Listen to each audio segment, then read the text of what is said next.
Munyarukiko Pontien ni umuturage wo mu murenge wa Gahengeri, akarere ka Rwamagana. Mu myaka 15 amaze kuvumbura ubwoko bw'imashini bugera kuri 30. Harimo izenga ibitoki, iziponda ifarini, imashini zikata ubwatsi bw'amatungo, izihungura ibigori zikanabigosora n'izindi. Ubu amaze gukora imashini zigera kuri 200 ndetse aranazigurisha. Ni imashini avuga ko agurisha 700,000 mu gihe izimeze nka zo zaturukaga hanze y'igihugu kuri miliyoni 4. Munyarukiko avuga ko imashini akora zishobora gukora mu gihe cy'imyaka 20. Yishimira ko ibyo akora bimuteza imbere ndetse agasangiza urubyiruko ubumenyi afite. Umwuga wanjye nkora gukora imashini cyo nishimira cyane nuko impano nayisangije urubyiruko. Maze kwigisha abana 40 ku buntu. Ubu hirya no hino mu gihugu barakora. Ikindi kandi nanjye byanteje imbere. Nari umuhinzi ko nabikubwiye, ariko nashoboye kwiteza imbere nigurira ikibanza hano ntuye. Mbere nakodeshaga, urumva ko nagiye ntera imbere. Nabyo ndabyishimira. Hishimira nkongera hashima n'ubuyobozi bwiza budahwema kudutera inkunga mu mahugurwa. Uyu mugabo w'imyaka 55 avuga ko yatangiye uyu mwuga afite 4,000 gusa. Ubu arikorera kandi ibyo akora abibonera amasoko. Asaba urubyiruko guhera kuri bike rukiteza imbere. Ikibazo bakunda kugira bo bumva ko iyo basanze ngeze nko kuri ibi, bumva ko najye ntase ntangira kuri ibi.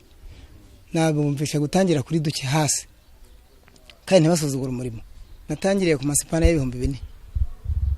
Naguze amasipana y'4,000, ntangira negera umuntu anyigisha gukanika, ngeraho ngura akamashini kanjye gasya, ngenda nkihuguriraho, ngeraho ngezaho. Nta mafaranga nari mfite yo gutangiriraho. Natangiriye ku masipana y'4,000 gusa.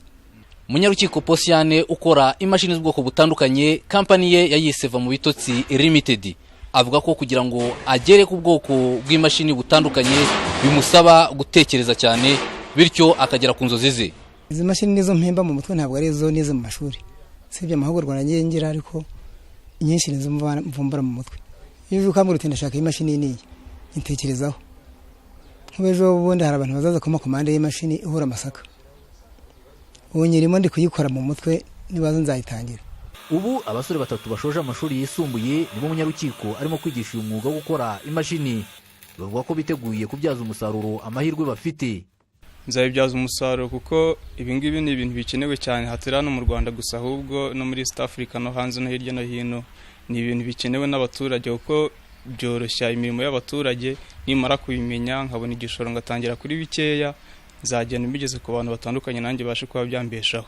Nkaba maje kumenya nk'imashini yenga, imashini ikobora ibigori, imashini isya, capa imashini ikata ubwatsi, ikeka ari imashini zigera muri 7 naba mbashije kumenya umusaza yigishije. Aho Munyarukiko Pontien akorera ni naho atuye.